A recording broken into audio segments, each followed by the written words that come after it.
San Diegans accomplish great things every day. We care about our neighbors and our community. We are proud of our diversity. We are resilient. We hold our leaders accountable.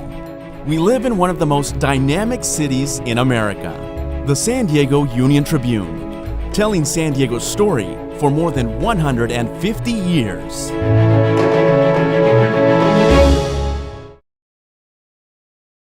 Hello, I'm Dr. Gail F. Baker, Vice President and Provost at the University of San Diego.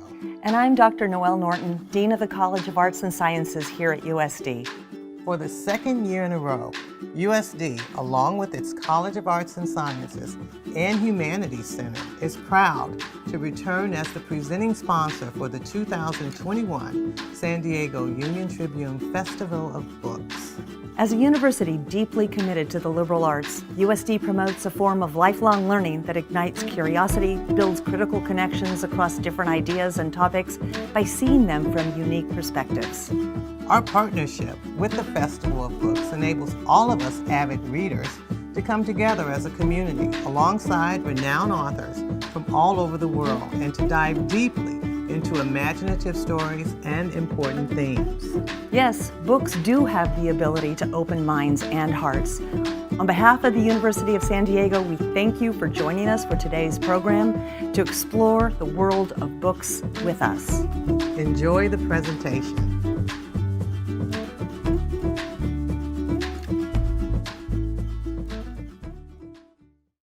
Hello, everyone, and welcome to the San Diego Union-Tribune Festival of Books. I'm Jackie Joe, the programming manager for this year's festival, and I'm so excited to have authors Kevin Eastman and J. Michael Straczynski to join me today.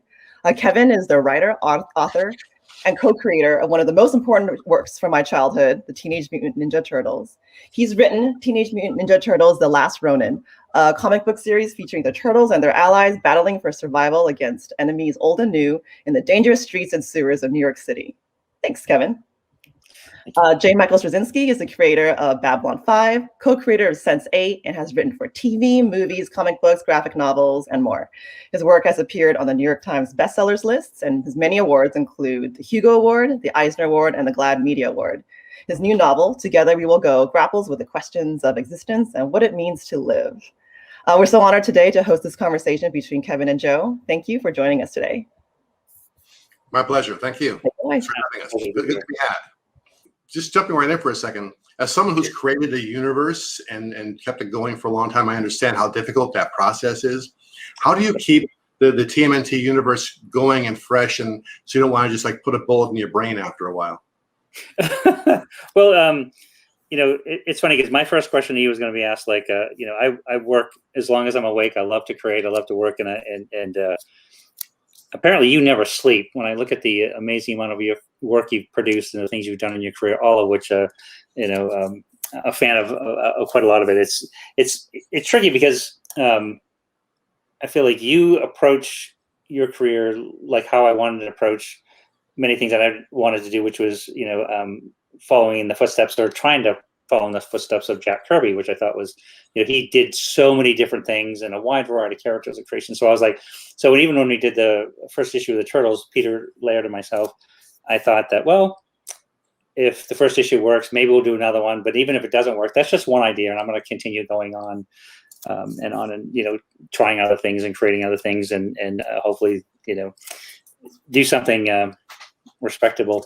But we got lucky early on with the Turtles. The Turtles really kind of caught a wave at a time when, you know, independent comics and self-publishing was really emerging, and we, again, standing on the shoulders of giants, we sort of went in behind that and we caught the wave. And honestly, every year we felt that this is the last year we're going to be lucky enough to do this, and it went to another year and another year, and here we are 37 years later and still doing Turtles. And it never gets old because I'm surrounded by a lot of people that are a lot more creative than I am, that keep me inspired and energized, and it's just a fantastic humbling blessing. You know, and I flip that back on you again. It's like when I look at the amount of stuff that you've done, from the animation work, the comic work, and so many fantastic things right up to this new novel. I mean, it's like that must be what keeps you energized. I mean, it's just like the diversity has got to be so, you know, exciting. Yeah, I think that you either have 10 years of experience or you have 1 year of experience 10 times by doing the same thing over and over again. If you aren't pushing yourself as an artist and taking chances and engaging in, the creative version of prop rotation, or in my case, crap rotation, going through different forms in media, then there's no point to doing it. You have to be constantly pushing yourself as an artist, or you're not really an artist. But like as you said, it helps to have good people around you who can help keep that vision fresh. And you start with Laird. Now you're working with, and now Waltz is involved and has been for some time. How does that relationship work? Well, it's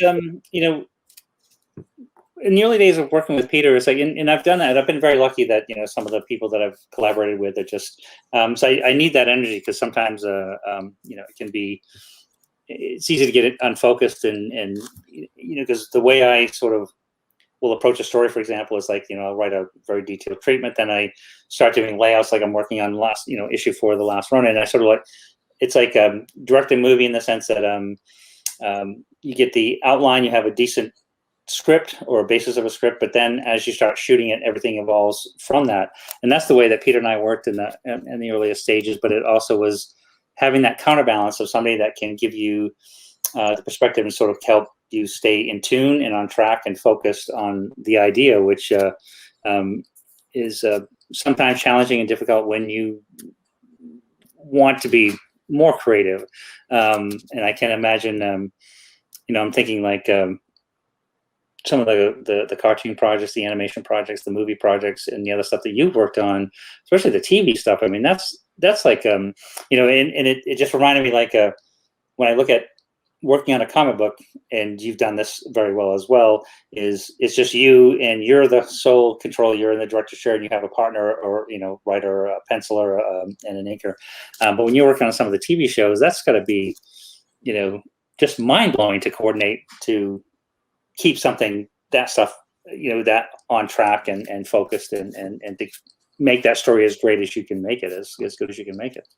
It is, and that can be challenging sometimes, because if you don't get a director who is in tune with what you want to do, suddenly you got a real problem on your hands. Most directors I work with have been terrific. A few dead and rotten that should be dropped down the sewer, but those are only a very, very few. But that's why I like writing comics, where it's, really you're in charge of everything from the panel layout to the dialogue. And that, of course, led to Together We Will Go, because in a novel, there is no one else to blame, no one else to collaborate with. It's just the words. And we, as writers, often tell ourselves, boy, if nobody was interfering with me, I could do really, really great stuff. And of course, we crash and burn and die in the process of that. And a novel became sort of a chance to say, okay, if I've been saying that this director over here, that studio over there got in my way, then let's do a novel where there's nobody else to blame. If it tanks in the biggest crash in Tunguska, that's all down on me. That's kind of a nice balancing point between working with other human life forms, which is always problematic, and having your own stuff going. I was thinking about Ronin and the history of the TMNT, which is started the early Cretaceous period, I believe. It's still going on. The first time you went to a convention and saw someone cosplaying as one of the characters from Teenage Mutant Ninja Turtles, what did that feel like?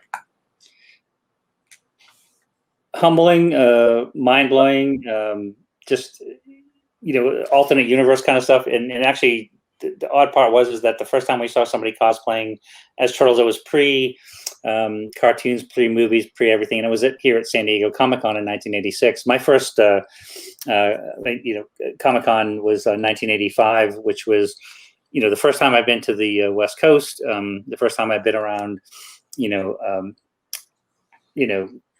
other artists and writers, and certainly so many people I admired that, you see Jack Kirby walking through a room, or Frank Miller, you see other people, Dave Stevens, and you can't even talk, you just sort of stare.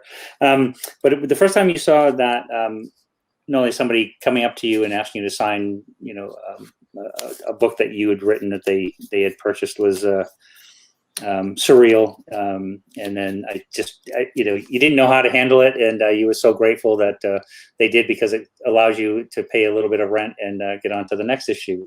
Yeah, man, it's a treat. And and I guess what has been more fascinating when we fast forward to here we are now 37 years later, and we still do conventions, and looking forward to get back into doing conventions next year all over the world. And the fact that the Turtles still have some resonance, and they still bring a crowd to the table, and that is a fantastic thing, because it gives me the chance to thank people for giving me the greatest job in the universe, which is pretending I'm Jack Kirby and writing and drawing comics all day. So I was going to say, you also made a very, very brave choice in the new book, because the obvious choice would be to give a role this serious and intense to one of the other Turtles, Raphael or someone else.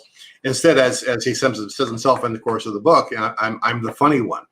And you gave this really serious, intense, heavy-duty action story to Michelangelo. And how did that decision-making process go? And I commend you on taking the risk of that.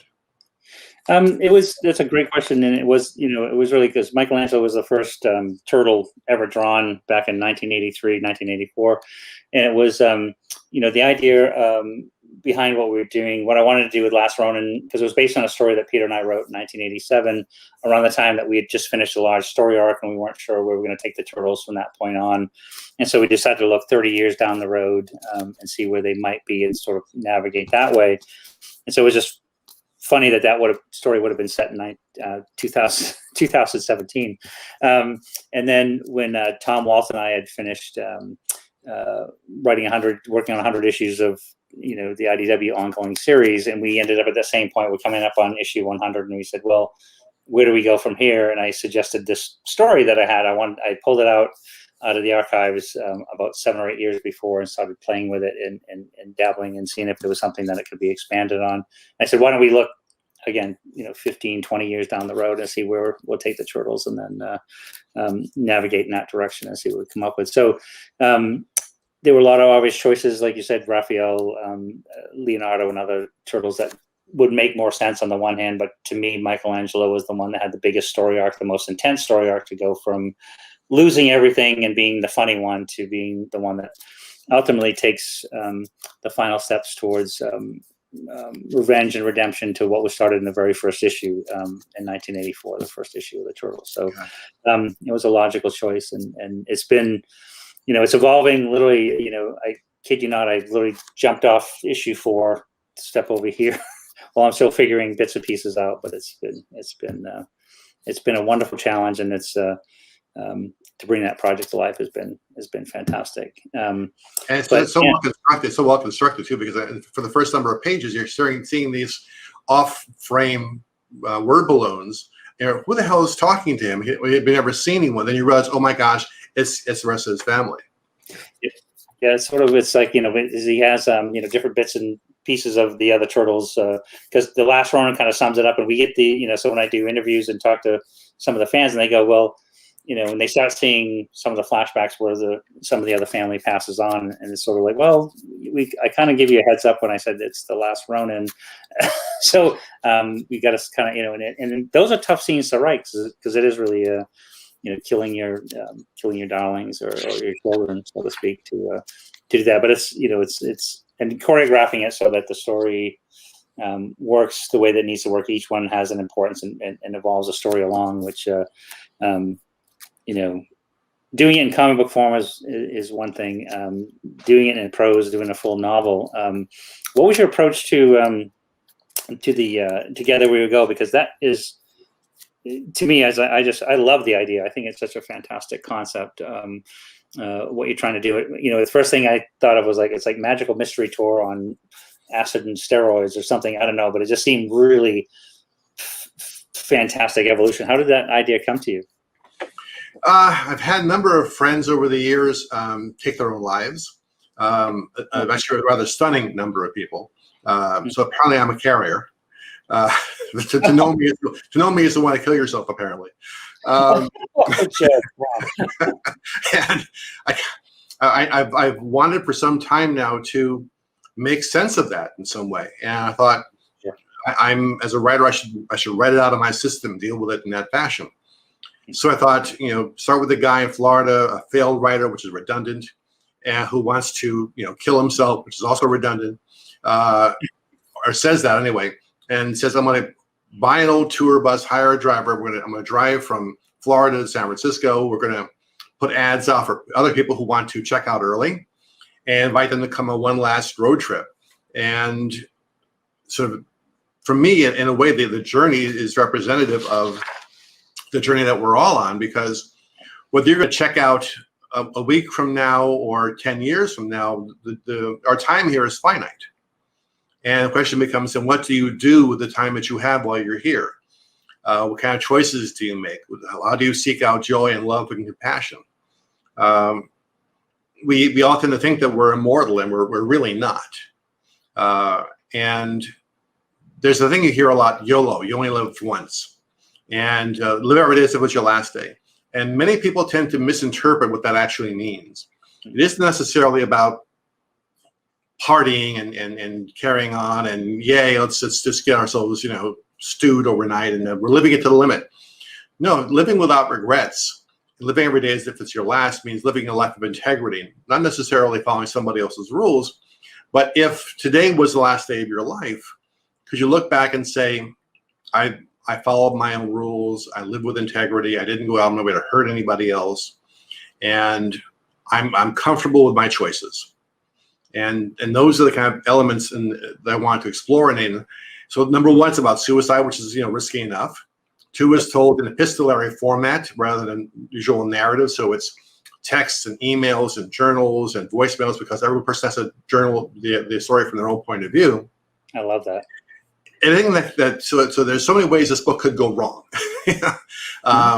But you really can't get into the mindset behind that decision unless you really can get into the minds of the people behind it. And the way to do that is give them each their own point of view in the story. So no, I love it. And it's so good. I've read and I've lost a friend to suicide, and you hear this thing when they say people always be very surprised when a person takes their own life, because they said, I just saw them yesterday and they were so happy, and there was this and this, and reading into it further, somebody had mentioned that once you've made up that decision to do that, then you've made the decision. So going from here to there, it's sort of, you're comfortable and you're sort of exploring this, and you're happy about the decision. There's an ending point. But what I love about the concept that that you're building here and what you're doing with the story is that it's all the questions along the way. It's this interaction with all these other people giving different perspectives, and they have different reasons. And I like that each person has their own set of circumstances, how they're coming onto the tour, how they're coming onto the bus ride, and where they're going, and what they bring to the table. Because it is, it's like if you have good friends and you can have those kinds of conversations, that's so critical. And I guess, it probably goes back to, some of the writing that any of us have done on any comic series. Like if we're having, a lot of the stuff that I write about the Turtles, it's 4 brothers and it's a family, and they're an adoptive family, and there's misfits and all those things that they all have different perspectives, and they bring elements to complete the whole story. Again, you've done that in so many comics and series like Babylon 5, like how many different, operatic and soap opera sort of elements had to come together to make those sensibilities exist, and everybody coexist and tell the complete story. So it sounds like just a wonderfully compelling novel, and just interesting. And I like the approach, certainly the difference of the different elements you're bringing together to tell the story that you want to tell, the complete story in a modern time as a concept. Thank you. And you're absolutely right. Those who I've known who have taken their own lives, the period between the decision and when they check out, they are often their happiest, because the stress and the tension and the indecisiveness that was causing most of their angst is over. They are the arrow loosed from the bow. There are no more questions anymore, and it's the goddamnedest thing. And often, family members say, "What did I do? What did I not do? Why didn't I see the signs?"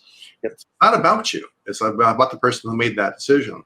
It goes back to the notion of family, and you mentioning and that Teenage Mutant Ninja Turtles is about a family unit and always has been. Why the decision to base it around the family, and two, what does family mean to you? It's, it was sort of, growing up, I grew up in a very small town in Maine, and every family is dysfunctional. If you say it's not dysfunctional, then I think you're lying. And so, but it was, it seemed like some of the friends, whether it be schoolyard friends or workplace friends or other creators or artists that you kind of hung around with, they become your adoptive family, and they sometimes get more from you, and you get to share more with them than you do with your own family. And so I like that kind of concept, and that everybody can have different opinions. They can have, can be open with each other if you, can have that kind of a relationship with them, again, outside what you can with your own family. And, but when you take that element back to our favorite comic books, and a lot of that stuff, it sounds so silly, but it was important that the family that I found in reading comic books when I was very young, again, growing up in a very small town, when you'd see, the X-Men or the Avengers, or you'd see, different, Peter Parker, and you see different things that these characters were going through, and the ones that had different opinions that had to come together to solve something bigger than themselves. It really, I like that element. It was a comfortable place, and it was a comfortable group of stereotypes that you could base, characters on your own friends or people you hung out with, and that kind of stuff. But it was, a very unique set of circumstances to bring a family together to tell a story that you wanted to tell. And that came later when Peter and I started, we had, no clue what we were doing. And really, we just were, copying some of the people that we loved and admired and inspired us in the first place. And then we went past, parody and certain elements that we're doing with our characters and went into writing our own stories. It was, to me, the greatest job ever, because I was able to pay my rent and learn, and draw and write the whole time. Again, no clue what I was doing, but hoping for the best, and just sort of, this is, good, bad, or ugly. And the trick was, and I'm sure you can relate to this in many ways, because of the diversity in your careers, like the stuff that you have to write and the things you have to do, because that's the format and the structure, whether it be, say the He-Man stuff or the other stuff and the other structured stuff you have to do. But when you can write stuff for yourself, then it is one of those things that you go, I'm writing this for myself. And if everybody in the whole world hates it, then I still wrote it for myself, and I still like it in some form or another. And that's your only real barometer. And that's in the later issues of the Turtles, and that's the way I write now. It's, I don't know, just it's so great to have that kind of opportunity. So, yeah. Well, I totally agree. I think we all start out as writers trying to figure out what the audience wants and what someone wants to read. And at a certain point, you say, no, this is what I want to write. This is what I want to say. People often ask, are writers born or are they made? And I think you can teach someone how to write better and improve their skills, but no course can teach you how to have something to say. I agree. And that's the way that you have to be, either born with that or something inside of you has to want to come out. Go ahead. No, it's so true, because it's one of those, when I didn't have, conventions to go to or portfolios to, there was no opportunities to have any interaction with the things that I wanted to pursue. It was just all here. And that's just what I want to do. I was driven to do it. Again, good, bad, or ugly. It's like, I still remember that look on my parents' face when I said, I'm going to be Jack Kirby when I grow up. I'm going to be a comic book artist when I grow up, a writer. I want to be a storyteller like this. And they had that mortified look where, we're going to have one of those kids that'll never move out of the basement. But it didn't matter. That's what I wanted to, that's what I wanted to do. And I feel like, when I talk to people and they say, well, how do I get to the other side of the table? They're standing in front of me, how do I get to the other side of the table? And I said, well, to me, it's like, if you're into music, you're into sports, you're into writing or drawing or anything, you just have to do it. You have to make time every single day to do it, practice it. You have a life, and you have chores, and you have school, and you have a social life, and just everything else. but you have to make that time to make it work, to pursue that dream. You've been in the business, I'm coming up on 40 years of being in the business. I think you're even ahead of me on that. And that's because you're driven and you wanted to do this, and it was, I'll do what it takes, whether you're writing stuff in your college newspaper, to doing, some of those early, animation shows you worked on, to, moving your way up through some of the landmines and the craziness of Hollywood, and bless your buttons, because that's insanity, to now this novel, which I think is, well, you've written other novels, of course, but it's like, this is cool. Thank you. I share your reaction about when you tell your parents who want to be a writer that their first impulse is to take you off for a nice afternoon of electroshock therapy. But I think that if someone truly burns to be a writer or an artist of any kind, nothing you say will stop them. If a person doesn't have something to say, doesn't have a point of view, nothing you say will really help them. So it's such a hard process to validate yourself when your parents don't even believe in you. One question.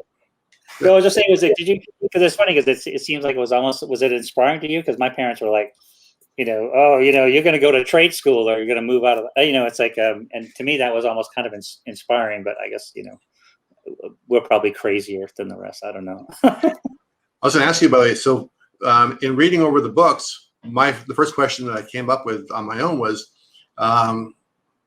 how would you pitch this or explain this to someone who hadn't written or hadn't read the TMNT books before?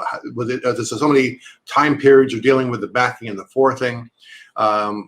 Is it difficult for a new reader to come onto? Is there a way they can sort of prepare themselves by reading something that went before? No.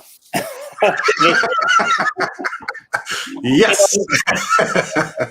No, it's like, because I want to make sure I don't want to run out of time before I ask you what your favorite comic series and the things you worked on, because that's many things. But to me, it's like when Dark Knight came out, and we all knew where we were, and it was just, whether it be Watchmen or Dark Knight or some of those things that really were super innovative and super creative to us at that time period, that they arrived on the scene. And for me in Dark Knight, because I was Daredevil, Batman, and those are my two main guys.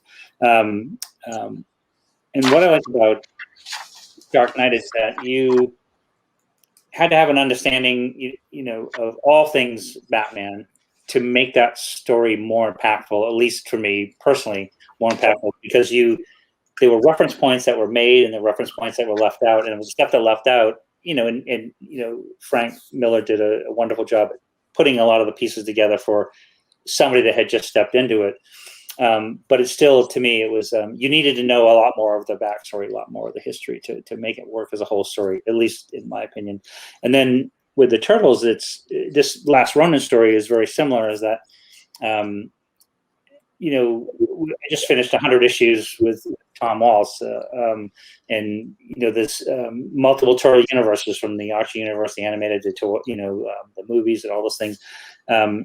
But this goes back to some of the original stories that Peter and I did, and so you need to know, you have to have a basic understanding of those first group of issues, plus some of the other universes. But it's a tale featuring a very limited number of characters, all the original characters, and answering stuff that was set up in the very first issue 37 years ago.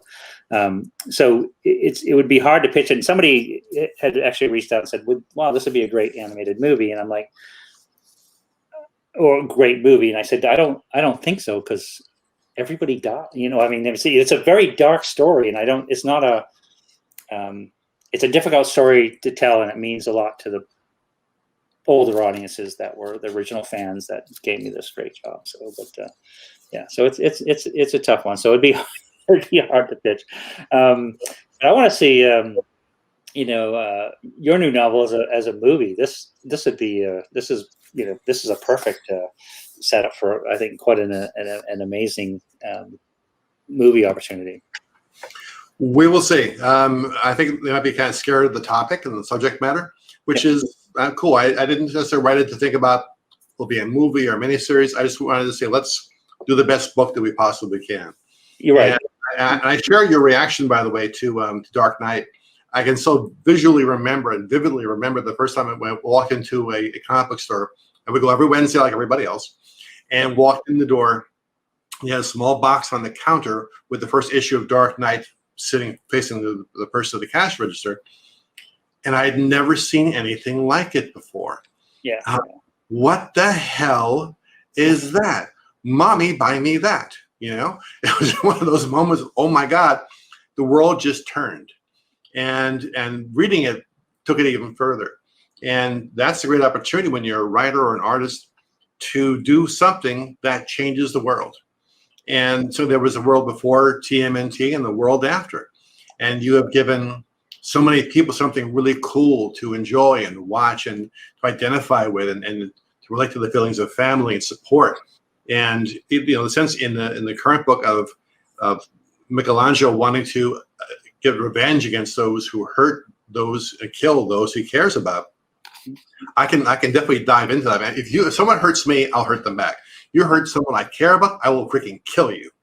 And the intensity of that love playing in both ways. Say, I am loyal and loving, and I'm here for you. If you're not here, I'm taking out whoever took you out. Yep. Well, it's like I think that it goes with your career, my career, and more importantly, our influences and the things that we grew up on and the stuff that we've been exposed to, creatively and otherwise. We're kind of genre junkies, I guess, for lack of a better term. And it's nothing like a story that really, I've seen those movies that I don't want to watch again because it made me feel too much. You know what I mean? That that you sort of you get in and all the pieces there, and it really cuts deep, and I do think that you're right in writing a story that even with Together We Will Go, it's not like you weren't thinking about it in a movie. It's like you're thinking about something you're writing for yourself because you had to explore that opportunity, those ideas, and go all the way through. And I think that's the as a writer, and certainly you as a writer, that's the most exciting part. I think that once you open that door and you start driving, into that abyss and sort of seeing what happens, you get the idea. As I'm assuming you sort of have a basic sketch outline of where you're going to start and where you're going to end, more or less. But then it's the path that you're going to get there that's the most interesting part, because it's those happy accidents and those things that come up along the way that make it exciting personally, because there's nobody else in the room, just you, and that's it. And then you send it in. If they like it, they like it. If they don't, they don't. But it worked for us at that time. Yeah, you have to be able to surprise yourself as an artist to have any chance of surprising anybody else. Yep. And you have to discover things along the way. And this has been a great discovery on your part. And I should mention parenthetically, Harlan Ellison was one of my closest friends, and I'm executor of his estate. And he was such a fan of your work. He would just talk about it endlessly. I'm not interrupting. I love that guy. He's just like, it's just funny. It's like I had very few times to hang out with him. And it was just like, I could barely speak, but that was the best part, that he did all the talking for you. But I just adored his work, and I adored that he was very, because everybody said, oh, he can be such a curmudgeon or a butthead or whatever, but he was so incredibly kind. And I don't know, I really was a huge fan of his work, and a huge fan of him personally. I thought he was a great guy. So it meant a lot to know him a little bit. So often I find him wearing a TMNT t-shirt. I came out of the house. But I'm so pleased with the new books, and they're so great, and they're going to do so well for you. And it's been a really, I'm not sure why we've taken until now to actually have a conversation. I mean, other than the restraining orders. I mean, that's obviously part of the problem. But other than that, I'm just so pleased for you and happy for you, and very best of luck on this. When does the 4th issue come out? The 4th issue is it's a couple weeks late right now. So we're still working on it. It'll be 5 issues total. So it's 200 pages. So it was sort of from the word go. That's why I was curious about your process. I knew this was going to be a 200-page story, and I had my beginning, my general, middle, and the end. And then as the story evolved, it's the path that you take to get there, which is the one that keeps you up at 3 a.m. and you're still doing that. And it's like and then finally, it works. But so it's like, yeah, so we still got probably by the end of the year, we'll have the whole series wrapped up. And then for, Together We Will Go, is that out now? Is it coming out right now? No, it came out July 6th. Got great reviews. Newsweek awesome. Loved it, recommended it. Good Morning America Book Club recommended it. So we're on a good path. Well, so I can't wait to read it, sit down and have a proper read with it. I look forward to it. Lovely. Thanks. I think our host is signing us out now, I think. There we are. It was a real pleasure talking to you. I've known you. I mean, I've been aware of you, and I've been a huge fan of your work for a long time. And it was great to actually look deeper into the other things that you've done, which so many things that I wasn't aware of. What a wonderfully storied and accomplished career, and it's a real pleasure to have this chat with you. So thank you very much, and best of luck with the book. It sounds fantastic. I can't wait to read it. Thank you. Appreciate it. Thanks. Jackie, all down to you now. Yeah, sorry to interrupt the conversation, but thanks both again. It's been a wonderful conversation, just listening on to both of you. It's just been great to have you both here. Thank you very much. I just want to mention for the audience that for the rest of today, we have a full program of author panels and demos streamed all online, and all the videos will be available on sdfestivalofbooks.com. And you can purchase both Joe and Kevin's books and many others from our indie bookseller partners at bookshop.com, and the link can be found below. And lastly, please consider supporting our festival partner, the San Diego Council on Literacy, by visiting literacysandiego.org. And thank you, everybody, again. Hope you enjoy the rest of the festival. Thanks. Thank you.